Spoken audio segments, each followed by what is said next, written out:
त्या टाळ्या वाजवून सगळ्यांसाठी. काय तुम्ही 1600. मला एक तुम्हाला म्हणून सांगतो, तुम्हाला कळतं काय. तर त्याच्यातला 1 मीटर कपडा आपण कट केला. 1 मीटर म्हणजे किती सेंटीमीटर?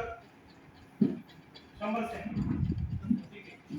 आता जादू पण आहे, थोडं शिकून घ्या, मॅडम तुम्हाला शिकवतील. हा उंच झाला, हा पणा झाला आणि हा झाला 1 मीटर. आणि लक्षात ठेवा, 1 मीटर 100 सेंटीमीटरला कट केलं की असा तुकडा तुमच्या हातात मिळेल. याचे किती तुकडे करायचे? 4. किती करायचे? 4. म्हणजे 4 पिशव्या तयार. हा, घडी अशी घालायची. 1 2 बरोबर, 3 आणि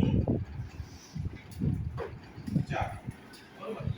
अशा गाड्या किती तुकडे तयार झाले? 4. कैचीने काय करायचे? कट करायचे. किती तुकडे तयार निघतील आपल्या हातात? 4. आता तुम्ही वापरा, 100 सेंटीमीटर आणि खूप काही टेन्शन घ्यायची गरज नाही. पण 4 तुकड्यापैकी एक तुकडा आपण हातात घेतला, असा तुकडा तयार झाला बरोबर. आता याची घडी घालायची आपल्याला. ही घडी मॅडम समजून घ्या.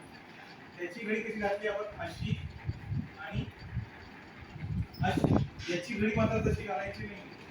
याची घडी अशी आणि अशी घालायची. याची घडी आला मॅडम लक्षात. ही झाली बंद बाजू आणि ही झाली एक ओपन बाजू. आता तुम्हाला खूप मापाचं टेन्शन घ्यायची गरज नाही, कारण हे रेडीमेड तुम्हाला. हा, याच्यात दिलंय बंद बाजू, याच्यात दिलीये ओपन बाजू. आता ही बंद बाजू जी आहे, बंद, फक्त काळजी अशी घ्यायची आहे की हे बरोबर याच्यात ठेवायचं बरोबर. तुमची कमी